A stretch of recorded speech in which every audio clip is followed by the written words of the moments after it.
So this is the number one tip I have for working on Echo saws. This right here looks like a regular number 2 Phillips. Right here, I have snap-on, number 2 Phillips, in good condition. It's almost a brand new screwdriver. However, there's a fair amount of slop in the screw, causing people to round these screws out. This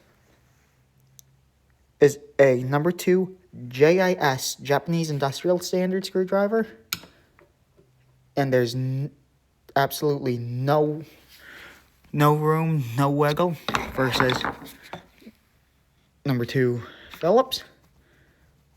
Lots of wiggle.